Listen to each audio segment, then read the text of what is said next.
വരാത്ത കാലം ഈ സമൂഹം ചെയ്തു കൂട്ടുന്ന ഈ സമൂഹത്തിന്റെ പോക്ക് എങ്ങോട്ടാണ് പോവുക? വയനാട് ജില്ലയിലെ സുൽത്താൻ ബത്തേരി കൽപ്പറ്റയിൽ ഫസ്റ്റ് ജുഡീഷ്യൽ മജിസ്ട്രേറ്റിന്റെ മുന്നിൽ ഒരു കേസെത്തി. കേസ് എന്താണെന്നറിയുമോ? മകളാണ് പിതാവിനെതിരെ കേസ് കൊടുക്കുക. 33 വയസ്സുകാരിയായ മകൾ പിതാവിനെതിരെ 62 വയസ്സുകാരനായ പിതാവ് 33 വയസ്സുകാരിയായ യുവതി മകൾ പിതാവിനെതിരെ കേസ് കൊടുക്കുന്നു. എന്റെ പിതാവ് എന്നെ മാനഭംഗം ചെയ്യാൻ ശ്രമിക്കുന്നു, എനിക്ക് സംരക്ഷണം നൽകണം. മജിസ്ട്രേറ്റിന്റെ മുന്നിൽ കേസെത്തി. പിതാവിനെ പ്രതിക്കൂട്ടിൽ കയറ്റി വിചാരണ ചെയ്യുമ്പോൾ മജിസ്ട്രേറ്റിന്റെ ചേംബറിന്റെ മുന്നിൽ നിന്നിട്ട് 62 വയസ്സുകാരനായ തന്റെ മകളെ സദാചാരം പഠിപ്പിച്ചു കൊടുക്കേണ്ട പിതാവ് പൊട്ടിത്തെറിച്ചുകൊണ്ട് പറയുന്നു മജിസ്ട്രേറ്റിന്റെ മുന്നിൽ, കഴിഞ്ഞ 13 വർഷക്കാലമായി ഞാനും എന്റെ മകളും തമ്മിൽ അവിഹിതമായ ബന്ധമുണ്ട്. ഇപ്പോൾ അവൾ ചില ചില്ലറ പ്രശ്നങ്ങളുടെ പേരിൽ എന്നെ കോടതി കയറ്റിയതാണ്. ബഹുമാനപ്പെട്ട കോടതി ഇത് മനസ്സിലാക്കണമെന്ന് ഫസ്റ്റ് ജുഡീഷ്യൽ ഒരു ന്യായാധിപന്റെ മുന്നിൽ ചേംബറിൽ വെച്ചുകൊണ്ട് ഞാനും എന്റെ മകളും തമ്മിൽ 12 വർഷമായി വടിവിട്ട ലൈംഗികതയുണ്ട് എന്ന് ഒരു പിതാവ് പോലും തെളിച്ചു പറയുന്ന ഒരു കാലത്തിലേക്ക് ഈ സമൂഹം മാറുമ്പോ സമകാലീന കേരളമേ ലജ്ജിക്കുക. നമ്മുടെ സമൂഹത്തിന്റെ ദുരന്ത ചിത്രങ്ങളാണിത്.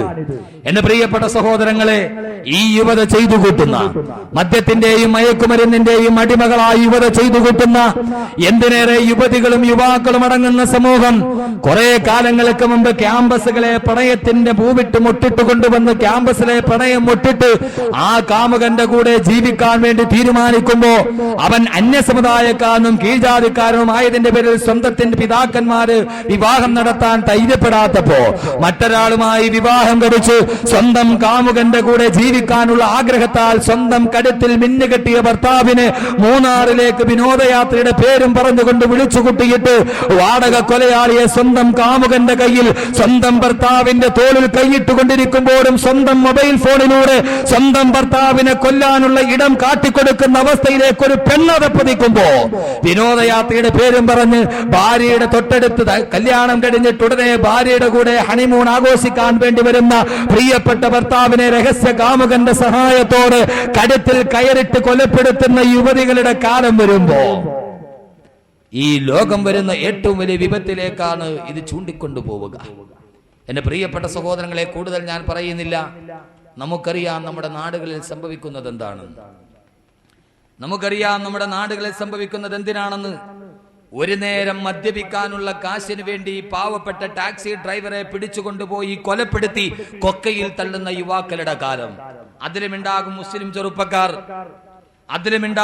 ചെറുപ്പക്കാർ. അങ്ങനെ ഒരു തൗഫീഖ് ഉണ്ട്. ഏത് കാര്യം എടുത്താലും ബറക്കത്തിന് വേണ്ടി ഒരു മുസ്ലിമിന്റെ പേരുണ്ടാവും, അല്ലേ? ഏത് കാര്യം എടുത്താലും ബറക്കത്തിന് വേണ്ടി ഒരു മുസ്ലിമിന്റെ പേര്. ഏത് പെൺവാണിപ്പെടുത്താലും ബറക്കത്തിന് വേണ്ടി ഒരു മുസ്ലിമിന്റെ ഒരു ബിസ്മി പറഞ്ഞ് ഉദ്ഘാടനം ചെയ്യാൻ. ഏതിലായില്ലാത്തത് കടവന്ത്ര പെൺവാണിപത്തിലുണ്ട്, കിളിരൂര് പെൺവാണിപത്തിലുണ്ട്, വിതുര പെൺവാണിപത്തിലുണ്ട്, പിന്നെ ഇപ്പൊ അടുത്ത് നടന്നേതാ കവിയൂര് പെൺവാണിപത്തിലുണ്ട്. എല്ലാത്തിലും ഉണ്ട്. ഓരോ സൂര്യനിലെ കാര്യം പിന്നെ പറയേണ്ട. ഒരു ജുമൈക്കൽ ആളുണ്ട് അതിനകത്ത് 40 പേരാ. എന്റെ പ്രിയപ്പെട്ട സഹോദരങ്ങളെ, സമൂഹം ഈ അവസ്ഥയിലേക്ക് എത്തിച്ചെല്ലുമ്പോ, ഈ ഒരു അവസ്ഥയിലേക്ക് കടന്നു ചെല്ലുമ്പോ ലോകത്തുള്ള മനുഷ്യർ മുഴുവനും സദാചാര തകർച്ചയുടെ, നിലവാര തകർച്ചയുടെ, മദ്യവും മയക്കുമരുന്നും ഹശീഷും ഗഞ്ചാവും ഒക്കെ ബസിന്റെ സീറ്റിന്റെ അടിയിൽ ഒളിച്ചു കൊണ്ടുവരുന്ന ഗഞ്ചാവുമായി പിടിച്ചു വെക്കുന്ന യുവാവ്, ആ യുവാവ് 23 വർഷക്കാലമായി ഗഞ്ചാവിന്റെ അടിമയാണെന്ന് പത്രമാധ്യമങ്ങൾ രേഖപ്പെടുത്തുമ്പോ കൂടുതൽ പത്രമാധ്യമങ്ങളുടെ സകലങ്ങളിലേക്ക് ഞാൻ കടന്നു പോകുന്നില്ല. പക്ഷേ നാം തിരിച്ചറിയേണ്ട ഒരു വസ്തുതയുണ്ട്. പരിശുദ്ധമായ റമദാനിന്റെ മുന്നോടി നടത്തപ്പെടുന്ന ഈ മതപ്രഭാഷണത്തിന്റെ വേദിയിൽ, ഈ മജ്‌ലിസിൽ നാം ഒരുമിച്ച് കൂടുമ്പോ, എന്റെ ശബ്ദം ശ്രവിച്ചുകൊണ്ട് ഇതേപോലെ നിങ്ങൾ ഇരിക്കുമ്പോ, ഇതേപോലെ കോരിച്ചൊരിയുന്ന ഒരു മഴ പെയ്താൽ ആ മഴത്തുള്ളികൾ മുഴുവനും ഇരിക്കുന്ന മനുഷ്യന്റെ തലയിലൂടെ, റിസാലത്തിന്റെ ശരീരത്തിന്റെ തലമുടിയിലൂടെ ആ മഴത്തുള്ളികൾ മുഴുവനും ചോർന്നൊലിക്കുന്ന മദീനത്തെ പള്ളിയിലിരുന്ന് ഇതുപോലൊരു ചോർന്നൊലിക്കുന്ന മഴ പെയ്യുമ്പോ ആ മഴത്തുള്ളികൾ മുഴുവനും അവിടുത്തെ റിസാലത്തിന്റെ തലമുടിയുടെ രോമങ്ങളിലൂടെ താഴെ കുലിച്ചൊടുക്കുന്ന മദീനത്തെ പള്ളിയുടെ മിഹ്റാബിന്റെ കീഴിലിരുന്നിട്ട് 14 നൂറ്റാണ്ടുകൾക്ക് മുമ്പ് ആദരവായ നബി മുഹമ്മദ് മുസ്തഫ അള്ളാഹുവിന്റെ പ്രവാചകൻ തന്റെ അനുയായികളോട് ചോദിക്കുകയാ, എന്റെ പ്രിയപ്പെട്ട അനുചരന്മാരെ, കൈഫ അന്തും ഇദാ തഗാ നിസാഉകും വഫസക ശബാബുകും. അള്ളാഹുവിന്റെ പ്രവാചകൻ ചോദിക്കുന്നു തന്റെ അനുചരന്മാരോട്, 21-ാം നൂറ്റാണ്ടിലല്ല, 20-ാം നൂറ്റാണ്ടിലല്ല, 14 നൂറ്റാണ്ടുകൾക്ക് മുമ്പ്, ബിഫോർ 1400 years ago, 14 നൂറ്റാണ്ടുകൾക്ക് മുമ്പ് മദീനത്തെ പള്ളിയിൽ തന്റെ മുന്നിലിരിക്കുന്ന അനുചരന്മാരോട് അള്ളാഹുവിന്റെ പ്രവാചകൻ അത്ഭുതത്തോടെ ചോദിക്കുകയാ, എന്റെ പ്രിയപ്പെട്ട അനുചര വൃന്ദമേ, കൈഫ അന്തും, നിങ്ങളുടെ അവസ്ഥ എന്താ? നിങ്ങളെ കുറിച്ച് ചിന്തിച്ചിട്ട് എനിക്ക് സമാധാനം ഉണ്ടാവുന്നില്ല. ഏത് സമയത്തും തന്റെ സമൂഹത്തെ കുറിച്ച് ചിന്തിച്ച പ്രവാചകൻ തന്റെ അനുയായി വൃന്ദത്തെ കുറിച്ച് ഏത് സമയത്തും പതിതമായ മനസ്സോടെ ചിന്തിച്ച പ്രവാചകൻ ചോദിക്കുന്നു, കൈഫ അന്തും, എന്റെ പ്രിയപ്പെട്ട സമൂഹമേ, നിങ്ങളുടെ അവസ്ഥ എന്താ? ഇതോ തഗാനിസാഉകും വഫസക ശബാബുകും. അല്ലാഹുവിന്റെ പ്രവാചകൻ ചോദിക്കുന്നു, എനിക്ക് പിറകെ ഒരു കാലം വരാനുണ്ട്. ഇതാ തഗാനിസാഉകും, എന്റെ സമൂഹത്തിലെ പെണ്ണുങ്ങളെല്ലാം അഹങ്കാരികളായി കഴിഞ്ഞാൽ, ഈ സമൂഹത്തിന്റെ യുവതികൾ വഴിതെറ്റിക്കഴിഞ്ഞാൽ, അള്ളാന്റെ പ്രവാചകൻ ഇവിടെ ഉപയോഗിക്കുന്ന വാക്ക് തഗാനിസാഉകും, ഈ സ്ത്രീകൾ മുഴുവൻ അഹങ്കാരികളായി കഴിഞ്ഞാൽ, പരിശുദ്ധമായ ഖുർആൻ തഗ എന്ന് പറയുന്ന ഒരു പദം ഉപയോഗിക്കുന്നുണ്ട്. അതാരെ കുറിച്ചെന്നറിയുമോ? ലോകത്തിലെ ഏറ്റവും വലിയ ഏകാധിപതിയും സർവാധിപതിയും സ്വേച്ഛാധിപതിയുമായി സ്വന്തം ചമഞ്ഞ ഈ ലോകത്തിന്റെ സർവാധിപതിയായ റബ്ബ് ഞാനാണെന്ന് വീരവാദം മുടക്കിയ അനല്ലദീ മുൽക്കു മിസ്റ, ഞാനാണ് മിസ്റിന്റെ സർവാധിപതി എന്ന അവകാശവാദം മുടക്കിയ വഹാദിഹിൽ അൻഹാറു തജ്രീ മിൻ തഹ്തീ, ഈ മിസ്റിന്റെ നൈൽ നദി പോലും ചലിക്കുന്നത് എന്റെ ചൂണ്ടുവിരലിന്റെ കൽപ്പനത്തിന് അനുസൃതമായിട്ടാണെന്ന് വീരവാദം മുടക്കിയ ലോകത്തിലെ ഏറ്റവും വലിയ അഹങ്കാരിയായ ഫിറഔൻ ഉണ്ടല്ലോ, ആ ഫിറഔനിനെ കുറിച്ച് വിശേഷിപ്പിക്കാനാണ് ഖുർആൻ ഈ പദം ഉപയോഗിക്കുക. ഇദ്ഹബ് ഇലാ ഫിറഔന ഇന്നഹു തഗാ, ഈ ഫിറഔൻ ഏറ്റവും വലിയ അഹങ്കാരിയായി. തഗ എന്ന് പറയുന്ന പദം ഫിറഔനിനെ കുറിച്ചാണ് ഖുർആൻ പറയുക. എന്ന് പറഞ്ഞാൽ അഹങ്കാരത്തിന്റെ പ്രതീകമാവുക, സമ്പത്തിന്റെയും അധികാരത്തിന്റെയും പേരിൽ വഴിവിട്ട് അഹങ്കരിക്കുന്നവർക്ക് കുറിച്ചാണ് ഈ പദം ഉപയോഗിക്കുക. അള്ളാഹുവിന്റെ പ്രവാചകൻ ഇതേ പദം കടമെടുത്ത് പറയുകയാ, ഇതാ തഗാനിസാഉകും, ഈ സമൂഹത്തിന്റെ പെണ്ണുങ്ങളെല്ലാവരും അഹങ്കാരികളായാൽ, സമ്പത്തിനൽപ്പം കുമിഞ്ഞുകൂടി കഴിയുമ്പോ ഭർത്താവ് മണലാരുണ്യത്തിൽ പോയിട്ട് പാടുപെട്ടിട്ടുണ്ടാക്കുന്ന പെട്രോളറിന്റെ ഉച്ചിത്തം മുഴുവനും വീട്ടിലേക്ക് വന്ന് കുമിഞ്ഞുകൂടുമ്പോ ഭർത്താവ് തന്റെ ശരീരത്തിന്റെ രക്തം മുഴുവനും വിയർപ്പാക്കിയിട്ട് ഏതോ അറബിയുടെ മുന്നിൽ പോയി അട്ടാങ്ങ പ്രണാമം ചെയ്തിട്ട് അവൻ അയച്ചു കൊടുക്കുന്ന കാശ് മുഴുവനും ഭർത്താവ് അയച്ചു കൊടുക്കുന്ന ഡ്രാഫ്റ്റും കയ്യിൽ പിടിച്ചുകൊണ്ട് അത് മാറാൻ വേണ്ടി സ്റ്റേറ്റ് ബാങ്കിന്റെ വരാന്തയിലൂടെ ഉടുതുണിയുടെ പോലും മറക്കാട് നിറഞ്ഞു നടക്കുന്ന മുസ്ലിം പെണ്ണിന്റെ കാലം വന്നാൽ അള്ളാന്റെ പ്രവാചകൻ പറയുകയാ, സമ്പത്തിന്റെ പേരിൽ ഈ സമൂഹത്തിന്റെ പെണ്ണുങ്ങൾ അഹങ്കരിക്കുന്ന ഒരു കാലം വരുമ്പോ ആ സമയത്ത് ഈ സമൂഹത്തിന്റെ ജീർണാവസ്ഥ എന്താ?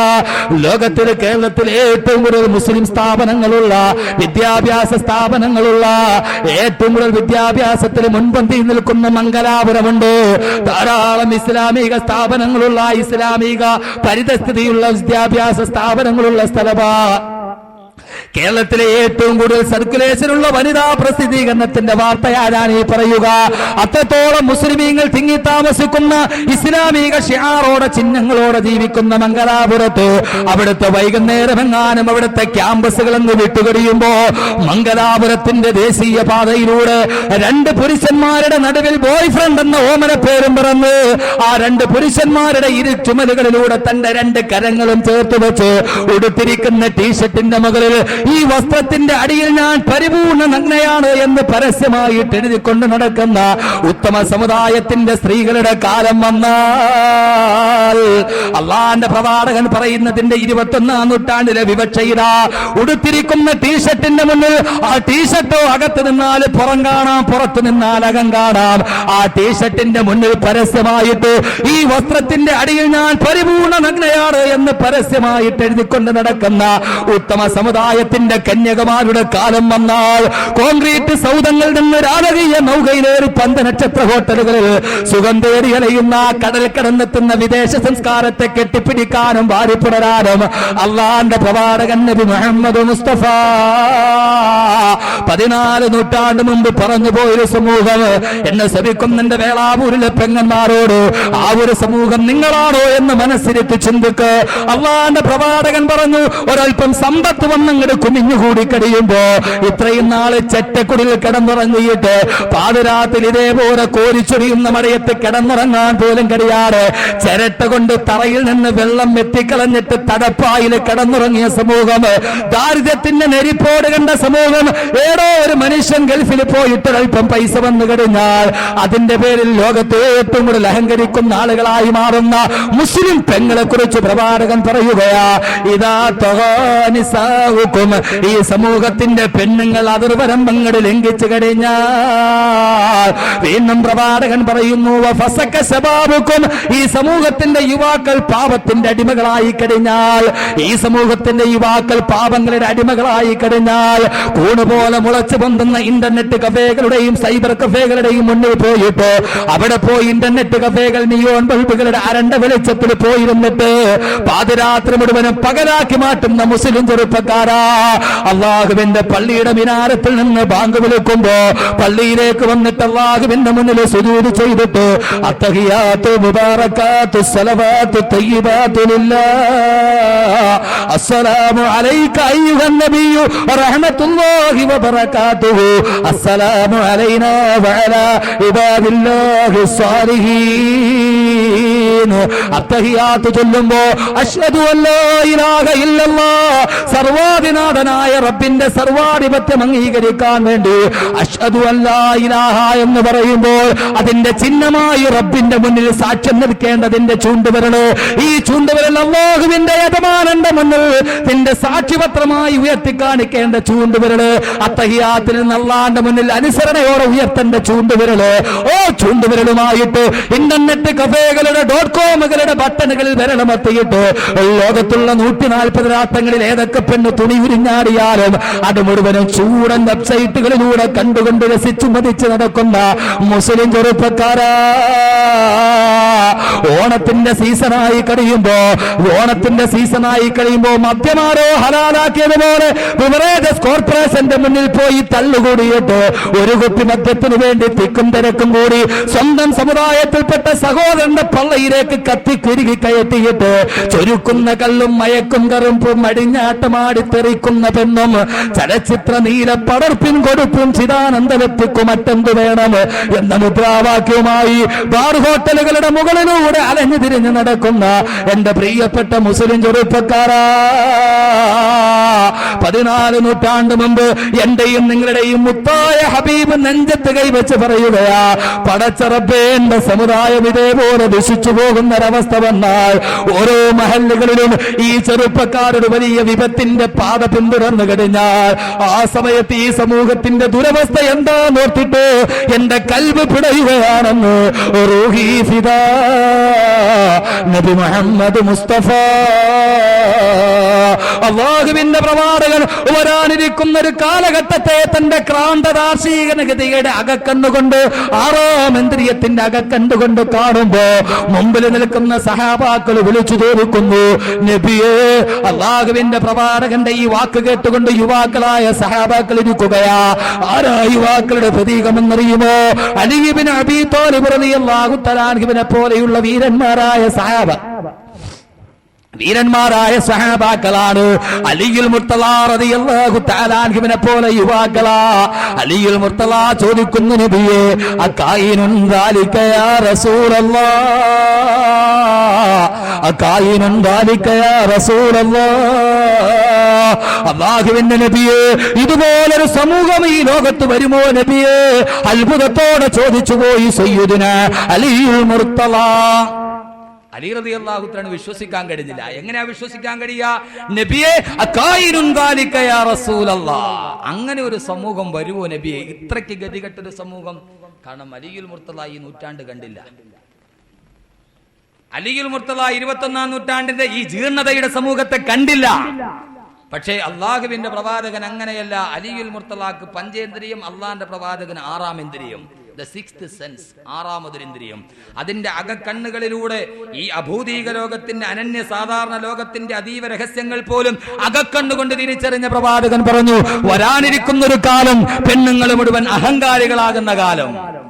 യുവാക്കൾ മുഴുവനും പാപത്തിന്റെ അടിമകളാകുന്ന കാലം. അലിയുൽ മുർത്തലാക്ക് വിശ്വസിക്കാൻ കഴിഞ്ഞില്ല. ചോദിച്ചു പോയി, നബിയേ അകായിനുണ്ടാലിക്കയാ റസൂലല്ലാഹ്, അങ്ങനെ ഒരു കാലം വരുമോ നബിയേ? മദ്യപിച്ച് മതോന്മത്തരായി ചരസിന്റെയും ഗഞ്ചാവിന്റെയും അടിമകളായി ശപിക്കപ്പെട്ടൊരു സമൂഹം വരുമോ നബി? അങ്ങനെ അലിയുൽ മുർത്തലാക്ക് എങ്ങനെയാ അങ്ങനെ ചിന്തിക്കാൻ കഴിയുക? കാരണം അലിയുൽ മുർത്തല യുവാക്കളുടെ പ്രതിനിധിയാണ്. അലിയ കിസ്റായുടെയും കൈസറിന്റെയും കൊട്ടാരത്ത്, ഖൈബറിന്റെ കൊട്ടാരത്ത് മുഴുവനും കിടുകിടാ വിറപ്പിച്ച അനല്ലദീ സമ്മതിനി ഉമ്മി ഹൈദറ കലൈതി ഗാബത്തിൻ കരീഹിൽ മൻളറ ഉകീലുകും ബിസാരി കൈല സന്ദറ. അള്ളാഹുവിന്റെ പ്രവാചകന്റെ അണിയായി ഖൈബറിന്റെ മണൽ കോട്ടകളെ കിടുകിടാ വിറപ്പിച്ച, ഖൈബറിന്റെ മണൽ തരികളെ കിടുകിടാ വിറപ്പിച്ച സയ്യിദുനാ അലിയുൽ മുർത്തല മദ്യപിച്ച് മതോന്മത്തരാകുന്ന ഒരു സമൂഹം വരുമെന്ന് കേട്ടപ്പോ അലി റളിയല്ലാഹു തആല അൻഹു ചിന്തിക്കാൻ കഴിയുന്നതിന്റെ അപ്പുറമാ. കാരണം അലിയുൽ മുർത്തലാന്റെ മദ്യത്തിനോടുള്ള നിലപാടെന്താ? മദ്യത്തിനോടുള്ള അലിയുൽ മുർത്തലാന്റെ നിലപാടെന്താ?